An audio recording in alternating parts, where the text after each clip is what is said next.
Donald ট্রাম্পের president হিসেবে অভিষেকের ৩ দিনের মাথায় যুক্তরাষ্ট্রে অভিবাসীদের বিরুদ্ধে বড় ধরনের অভিযান শুরু হয়েছে।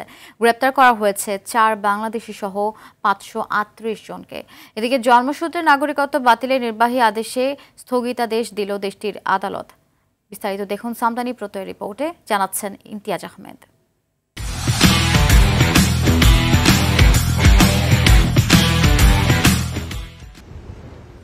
প্রতিশ্রুতি বাস্তবায়নে কাল বিলম্ব করেননি মার্কিন প্রেসিডেন্ট ডোনাল্ড ট্রাম্প। শপথ নিয়েই শক্ত হাতে অভিবাসী দমনে কাজ শুরু করে তার প্রশাসন।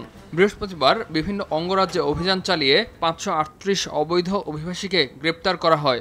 নিজ দেশে পাঠানো হয় আরও শতাধিক অভিবাসীকে।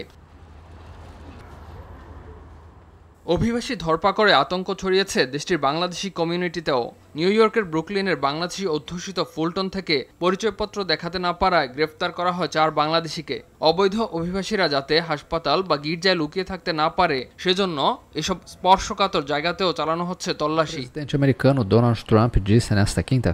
প্রেসিডেন্ট হওয়ার কয়েক ঘন্টার মধ্যে জন্মসূত্রে মার্কিন নাগরিকত্ব প্রাপ্তি বাতিলে আদেশ দেন ট্রাম্প।